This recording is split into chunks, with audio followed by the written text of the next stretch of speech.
Ele chegava e falava assim para mim: Wildes, eu não entendo, por que você não aceita Jesus? E eu falava assim: eu aceito Jesus, eu não aceito é você. Ele não entendia a diferença, porque ele era radical, fundamentalista, chato pra caramba, dizia pra minha mãe que eu estava endemoniado, que ninguém saía do corpo, que isso era impossível. Você fala desculpa te interromper, você fala algumas pessoas que acham que são gurus e tudo mais, mas tem muito pastor que é assim também, que acha que é Deus e Toda área tem gente metida besta, querendo fazer a cabeça do outro. Eu acho isso aí horrível. Acho tá? que é o centro da atenção. Compartilhar informação é uma coisa, agora a pessoa segue se quiser, não obriga nada. E aí, eu lendo pra caramba, eu fui descobrindo os trechinhos da Bíblia que remontavam às saídas do corpo. E aí, quando esse pastor chegava lá em casa, eu estava cheio de versículo e capítulo para poder degladiar com ele. Quando eu digo degladiar, eu não tinha a mínima o que ele seguia, mas ele vinha em cima de mim e para tentar me desestabilizar espiritualmente diante da minha mãe. E aí eu fazia ele passar por burro para minha mãe não ficar me enchendo o saco. Então eu fui descobrindo os trechos e fui mapeando. Cada vez que ele chegava, estava o capítulo, o versículo, está aqui, ó, e agora? Se eu está dizendo que eu estou com o diabo, Paulo de Tarso estava, Ezequiel, João, dá uma olhada. E aí ele não tinha como discutir com a Bíblia.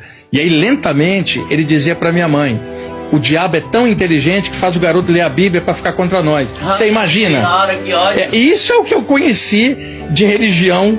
Teve uma época, eu como adolescente, a figura de Jesus para mim, falava de Jesus, eu falava, não quero saber. Com o tempo, olha que coisa, eu disse, nas saídas do corpo, que os mentores espirituais me mostraram uma outra imagem de Jesus e um outro jeito, e eu comecei a ficar apaixonado pelos ensinamentos de Jesus, mas eu tive que tirar a religião cristã da frente para entender Jesus.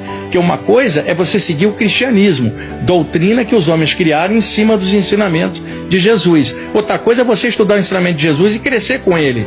É bem diferente. Você pode ser apaixonado por Jesus e não ser cristão, gostar do Buda e não ser budista, mas as pessoas são tão condicionadas que elas não conseguem conceber algo assim. E todas as vezes que eu falo essas coisas em público, você recebe ataque nos comentários, já é previsível. Só Jesus salva, o diabo está levando, isso é o normal, já é o esperado, porque eu já estou acostumado com isso, ó, desde da adolescência, né? Agora, até aí, um fundamentalista falar alguma coisa, o pior é um estudante espiritual entrar na mesma vibe. Tem um monte também, chatos pra caramba. Porque não sei o que, Jesus é o governador do planeta.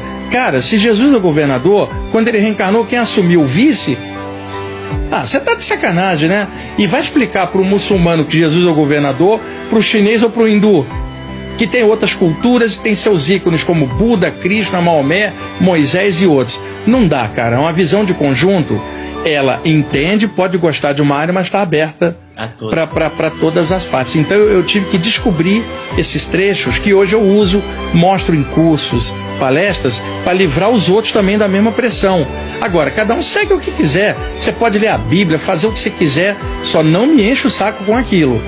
Tá? Porque se você vier, eu vou estar com os capítulos e eu tenho uma memória enorme, mas não é para te atacar, simplesmente é para te mostrar, eu não estou com o diabo, é você que está ignorante.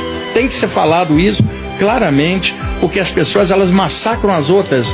Sabe? Eu disse, se você está num ambiente onde só tem religiosos e você é materialista, por exemplo, você vai sofrer bullying, vão te atacar. Eu já passei por isso em empresa.